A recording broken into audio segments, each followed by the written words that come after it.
Hadisnya dari sahabat Usama bin Zaid. Ja'a ilan Nabi sallallahu alaihi wasallam sa'ilan. Datang kepada Nabi sallallahu alaihi wasallam sambil bertanya. Ya, apa pertanyaannya? Ya Rasulullah, saya melihat Anda menunaikan puasa banyak di bulan Sya'ban. Saya melihat Anda menunaikan puasa banyak di bulan Sya'ban. Kenapa? Perhatikan kalimat Nabi-nya. Ya, qala Rasulullah sallallahu alaihi wasallam, maka dijawab oleh Rasulullah sallallahu alaihi wasallam, hadza syahrun yaghfulu fihi an-nas. Ini bulan yang banyak dilupakan oleh orang. Kenapa? Karena saat Rajab orang banyak puasa. Masuk bulan Hurum, ada kemuliaannya. Boleh puasa di situ karena puasa di bulan Hurum ada hadisnya. 4 bulannya. Ya. Dzulqa'dah 11, Dzulhijjah 12, Al-Muharram 1, Rajab 7. Sehingga saat Rajab banyak puasa. 9-nya Ramadan. Ramadan itu sudah jelas banyak orang puasa. Sehingga orang lupa ma baina Rajab wa Ramadan. Antara Rajab dengan Ramadan ada bulan ke-8 kata Nabi, banyak orang lupa. Ini bulan penting. Apa pentingnya bulan itu? Syahrun turfa'u fihil a'mal. Di bulan itulah, selama sebulan itu amalan-amalan kita akan diangkat, disampaikan kepada Allah Subhanahu wa taala. Hadisnya sahih. Wa ana uhibbu an yurfa'u amali wa ana sha'im. Dan saya akan sangat senang dan cinta ketika amal saya diangkat, saya dalam keadaan sedang berpuasa. Jadi teman-teman, catat kalimat ini di 3 hadis berbeda. Jadi amalan kita itu diangkat, disampaikan kepada Allah ada 3 periode. Periode pertama setiap hari, waktunya cuma 2. Ini nasib. Waktunya cuma 2. 1 subuh, kedua asar. Saya ulang, waktunya cuma 2, 1 subuh, kedua asar. Kemudian sudah? Apa hadisnya? Ada. Ya. Yata'aqabuna fikum malaikatun bil-lail wa malaikatun bin-nahar fayajtami'una fi salati subhi wa salati al-'asri fasa'adu ila Allah Subhanahu wa ta'ala. Kalian itu akan diawasi, dicatat amalan oleh para malaikat. Maka malaikat siang dan malam berkumpul di waktu fajar dan asar. Maka mereka naik kepada Allah Subhanahu wa ta'ala. Fayaqulullahu ta'ala, ya, maka Allah bertanya kepada malaikat-malaikat itu. Allah Maha tahu. Jadi enggak nanya pun enggak tahu. Enggak nanya pun enggak tahu. Coba untuk memastikan tugas ditunaikan dengan sempurna dan menunjukkan kepada hamba, malaikat tidak akan mungkin menyalahi perintah.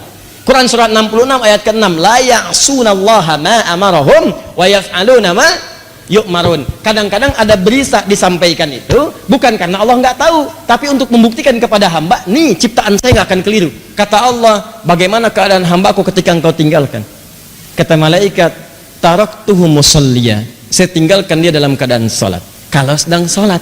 Taraktuhu naima, saya tinggalkan dia dalam keadaan tidur kalau sedang tidur. Bayangkan teman-teman, subuh, Allahu Akbar, Allahu Akbar, Anda sedang zikir di masjid, bersiap salat, malaikat naik menyampaikan kepada Allah. Allah katakan, bagaimana hambaku si fulan si Angga sedang apa? Sedang berzikir kepadamu ya Allah. Masya Allah. Bagaimana zikirnya? Sambil tidur ya Allah. Tidur. Zikir. Bagaimana keadaan hambaku si Hakam? Sedang salat ya Allah. Tinggalkan. Yang paling bahaya ketika sedang bermaksiat. Bagaimana keadaan hambaku ketika aku tinggalkan? Ketika engkau tinggalkan? Ya Allah, dia sedang bermaksiat. Allahu Akbar. Anda bayangin aja lah, Anda aja disampaikan laporan pegawai menyampaikan kepada Anda, bos, maaf, saat kamu tinggalkan dia sedang dalam keadaan apa? Waduh Pak, dia sedang ngambilin aset perusahaan Pak. Pelan-pelan dia masukin tuh gini. Perasaan Anda bagaimana? Pecat dia besok. Untungnya Allah itu rahmatnya lebih tinggi daripada murkanya. Kalau mau tobat, saya ampuni dia. Dorong dia untuk tobat. Nah itu subuh dengan asar. Kemudian yang kedua, setiap pekan. Setiap pekan itu berlangsung 2 kali, Senin dengan Kamis. Hadisnya sahih. Hadisnya sahih. Di hadis Muslim.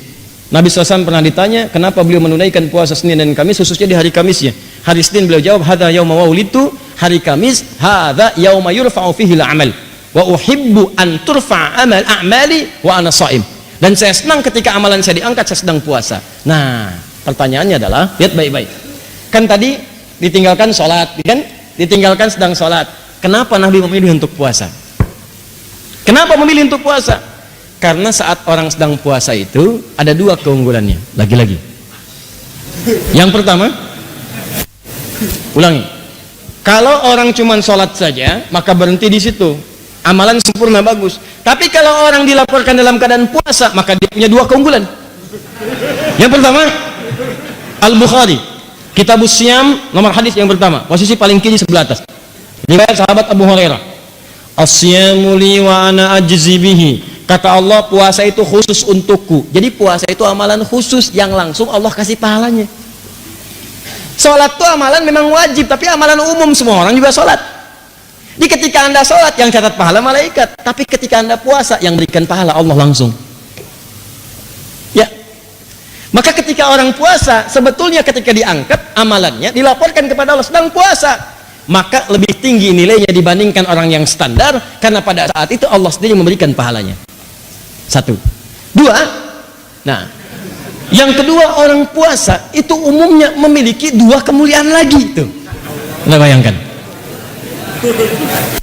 Apa dua kemuliaan ini? Yang pertama, orang yang puasa itu umumnya akan gemar meningkatkan amal solehnya. Saya kan sering katakan kepada anda, kalau orang nggak puasa, ketinggalan fardu aja perasaan biasa. Orang puasa itu ketinggalan sholat sunnah, gelisah hatinya. Coba lihat saat Ramadan, tarawih itu kan sholat sunnah. Tapi kalau ibu-ibu ketinggalan saf pertama, nggak sempat nyimpan sejadah di depan, kan nggak enak perasaan. Siapa coba di antara ibu yang pernah menyimpan sejadah saat malam tarawih pertama? Padahal sholat sunnah. Kan anda rebutan itu. Apalagi ketinggalan tarawih, nggak enak perasaan. Silakan cek. Apalagi besok ini ditanya, Jeng, tadi malam kemana? Ada kok. Tuh. Sebelah mana? Aku sih posisinya seperti hadis Nabi, sebaik-baiknya saf perempuan paling belakang. Belakang. Ada aja pokoknya tuh jawaban tuh. Nabi di bawah-bawah itu ya. Dong. Tapi nggak enak, kalau ketinggalan malah nggak enak. Orang kalau nggak puasa belum tentu punya kecenderungan baca Al-Quran. Tapi kalau puasa pengennya tilawah, berbuat baik. Itu keunggulan yang pertama. Yang kedua, saya sering katakan orang puasa itu orang paling hebat yang bisa nahan maksiat. Orang puasa. Itulah cek. Mabuk, bohong, berkata kasar, gibah, berhenti saat puasa. Silahkan cek, berhenti. Demi Allah saya katakan. Coba lihat, anda mau nonton tayangan-tayangan yang buruk, yang haram, gosip, macam-macam, anda palingkan tuh. Jam 5, ada tayangan gosip, anda palingkan. Cek, apa dimatiin? Biasanya ditonton. Enggak. Kenapa? Ntar habis maghrib. Habis maghrib habis tayangannya. Ya. Dia tinggalin dulu aja. Ya, kenapa? Nggak mau dia batal puasanya. Maka orang puasa itu kemuliaan pertamanya meningkat ibadahnya, kemuliaan keduanya maksiatnya bisa dia tekan. Maka berkumpullah sifat-sifat mulia ini. Di kalau tiap subuh dengan asar orang ini dalam keadaan sholat dia mulia, Senin dengan Kamis dia puasa dia mulia, apalagi bulan Sya'ban. Ada setahun, sebulan itu dilaporkan amalan setiap hari. Kalau yang tadi itu kan maaf. Kalau yang tadi tiap hari subuh asar, subuh asar. Yang kedua pekanan Senin Kamis, Senin Kamis. Sebulan Sya'ban ini amalan setahun disampaikan kepada Allah. Dari Sya'ban kemarin ke Sya'ban berikutnya. Maka kata Nabi, saya pengen begitu amal saya dilaporkan dalam keadaan yang sempurna. Bagaimana ciri sempurnanya? Saya sedang puasa. Karena saat puasa itu amalan saya meningkat. Yang kedua, saya bisa menahan maksiat. Tapi yang paling penting adalah persiapan Sya'ban itu adalah sebagai warming up, adaptasi menghadapi bulan Ramadan. Paham sampai sini?